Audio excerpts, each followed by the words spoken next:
They found the chapel bell still swinging, but no wind had touched it, and no hand had pulled the rope. It rang once every 13 minutes, on its own.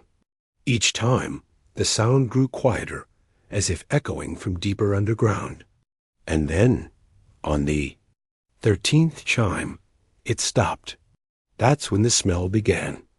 Incense, yes, but burnt, old, and sweet like spoiled wine. Something sacred left to rot. Welcome to Convent Nightmares. If you're here, it means you don't just listen to stories. You feel them. You follow the chill up your spine, the one you swear isn't just imagination. Subscribe now, while your lights are still on, and leave a like before your screen flickers. Tell us in the comments what city and country you're watching from, because sometimes she likes to visit places she hears out loud. This isn't a story about possession or ghosts. It's about devotion twisted so tightly that it cracked. It's about a convent no longer found on any map, and vows spoken not to heaven, but to something that lived behind it. This tale was never meant to be read. It was meant to be buried, but someone unearthed it. So sit still, don't blink. And whatever you do, don't pray aloud. She hears prayers best, because this is the story of the nun who buried herself. Alive twice. Her name was Sister Catalina. The other nuns remembered her as quiet, too quiet. She prayed longer than the rest, slept less, and fasted even when no one asked. Her face, pale and sharp like a cracked statue, rarely moved. They said she blinked only when the bell rang. And when she walked, the crucifix around her neck swayed opposite to her steps, like it didn't want to follow. The first time she disappeared, it was as soon she fled. The war had left wounds across the countryside, and many sisters abandoned their vows for survival. But Catalina left behind her veil, neatly folded on the chapel altar, and 13 black candles lit and dripping in a perfect circle. At the center, a shallow bowl filled with water that never reflected light. Only movement. 3 days later, the gardener dug a hole near the orchard and struck wood. Beneath just a foot of dirt, a coffin. Inside Catalina, still breathing. Eyes open, smiling. Dirt caked her lips, packed in her ears. But her hands were folded in prayer. She didn't speak. Not for hours. And when she did, it was in Latin none of the others recognized, though it made them weep. Mother Abbess ordered silence. Catalina was to rest, but rest did not come. Every night she stood beside her own grave, head bowed, murmuring to the soil. They began to hear the echo of her voice, even when she wasn't there. It drifted through vents, behind walls, beneath floorboards. It always ended with one word, repetita. One nun, Sister Lorenza, approached her, asked gently what it meant. Catalina turned slowly and said, "Repetition sanctifies." On the 13th night, the bells rang without wind again. This time, Catalina walked into the chapel and knelt before the altar. She pulled the skin from her palms, strip by strip, laying it across the floor like a path. Her blood steamed as it touched the stone. Still, she didn't scream, and then she vanished again. This time, they didn't look, they only listened. And the soil answered, "If you're still with me, write in the comments what you would have done if you found her." Grave still warm. I'll be watching. The second burial wasn't discovered until much later, when the storms came. Heavy rains churned the orchard soil, revealing not just one, but 3 coffins. Each sealed tight, each carved with a different symbol, none of them Christian. One held Catalina again, but her body had changed. Her bones were fused in a kneeling position, skin hardened like bark. Her mouth was stitched with rosary beads. Her eyes were still open, still watching. They sealed the orchard, built a wall around it, planted thorns, but thorns withered. And every spring, The soil beneath the convent pulsed, like something breathing just below. That's when the dreams began. One by one, the sisters awoke screaming, their lips bruised, tongues split at the tip. They spoke a language no one taught them. The same Latin Catalina had whispered, repetita, again and again. They scratched it into walls, into wood, into flesh. Sister. Lorenzo, who had once dared to ask, disappeared. Her cell locked from the inside, window sealed with ash. In her place, only a single black candle. Still lit, still dripping, Mother Abbess declared a fast. No speech, no light after sunset, no prayer, but silence bred echo, and echo bred invitation. By the end of the week, every bell in the convent rang together 13 times, in perfect unison. Without ropes down in the chapel, the bowl returned. The water no longer moved. It showed faces now, different each time, but always with the same eyes. Catalina single quotes S. One night, Sister Amara reached into the bowl. She didn't scream, didn't pull back. She smiled, and then vanished. Only her habit remained, floating atop the black water.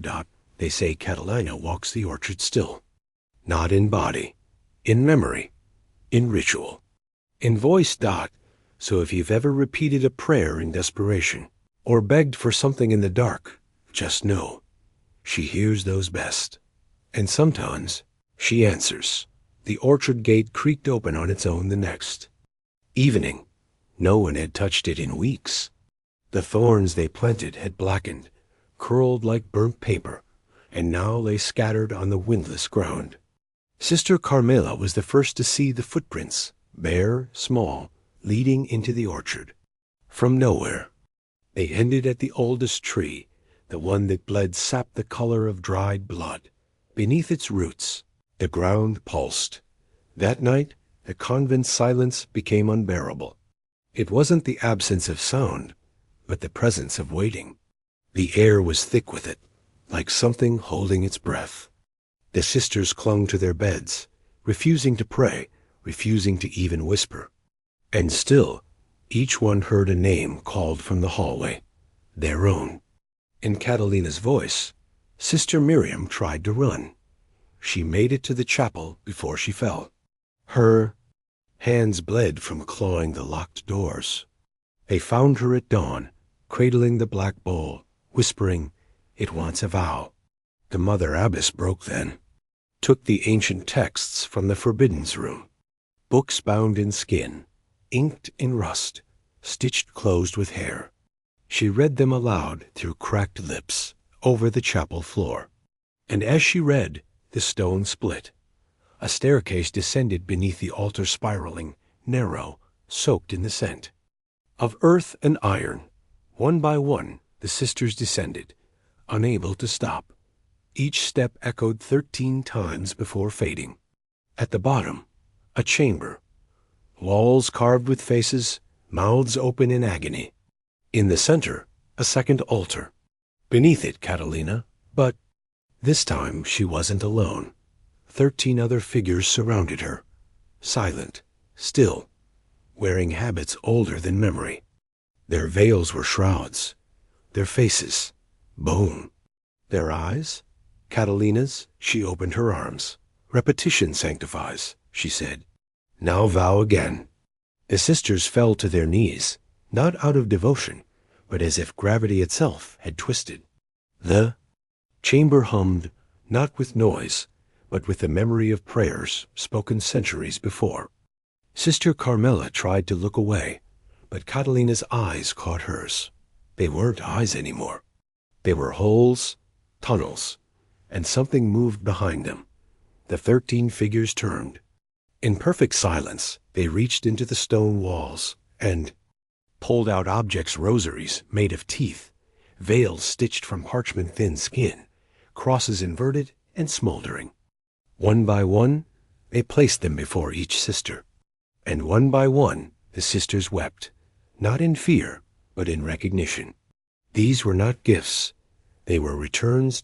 Catalina stepped forward. She bled from her mouth, but smiled like revelation. She spoke. A vow. Not in Latin, not in any known tongue, but every sister understood. And as she spoke, their skin rippled, their bones realigned.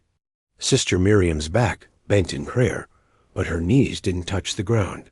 Sister Helena's hands melted.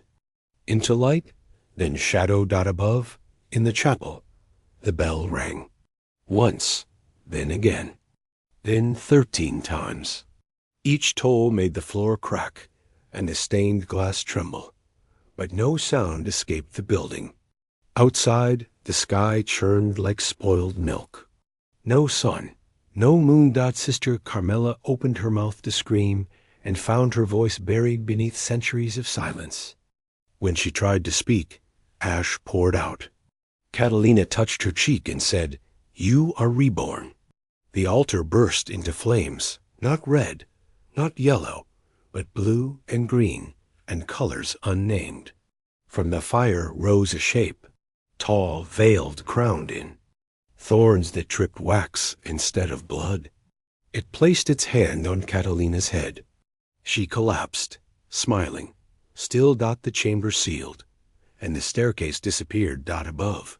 The sisters found themselves in their beds, mouths stitched with threads of black hair, and etched across every wall, in a hand none of them owned. Repetition sanctifies. The next morning, not a single sister remembered walking back to her room. Yet all woke with the same mark, a spiral etched faintly on their palms, like a scar from something long ago. They didn't speak of it. Couldn't. The threads in there? Mouths were gone, but the memory of silence lingered heavier than sound. Sister Carmela found the chapel door ajar. Inside, the black bowl sat once more on the altar, but now the water was gone. In its place, a mirror. Not reflective, absorptive. It drank her gaze. Her reflection blinked before she did, and smiled. The orchard bloomed, though no one had tended it. The trees bore fruit that pulsed, not ripened. The wind carried whispers, not breezes. And at night, they heard footsteps circling the convent slow, dragging, deliberate. Always 13 steps, then silence. Then again, the villagers stopped coming. Mail ceased. The world outside forgot them. Only the crows remained, perched along the walls like sentries. Their eyes glowed faintly red, and they never cawed, only watched. Especially when prayers were whispered. One sister attempted escape. Sister Irene. She made it to the gates before falling to her knees, arms stretched upward. She laughed, then screamed, and laughed again. Her mouth tore open wider than a jaw should allow. She began to sing, a song no one taught her, a song they all knew. Now, each night, one sister walks the halls humming that same melody.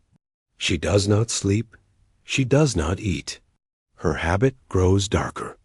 Each week, her eyes no longer see, they shimmer. Like still water before something surfaces. Catalina is gone, but something else remained, and it is faithful. Repetition sanctifie. So if you ever find yourself near the hills where no birds fly, and the wind tastes like myrrh, and the sun seems slower to rise, do not follow the bells. Do not answer the hymns. And if a nun with no face offers you silence in exchange for a secret, say nothing. Not because it will save you, but because it's already too late. The convent still stands, they say, but no road leads to it. Only memory, only guilt, only unanswered prayers carried on the backs of crows that remember every name ever whispered during sleep. And when the 13th step echoes in your hallway, just once, just faintly, don't turn around. This has been another tale from Convent Nightmares. If your lights are still on and your breath steady, leave a like, subscribe for more stories best left buried, and comment your city and country belows. She knows where to start looking. Remember, some prayers never die. They just wait for someone like you to listen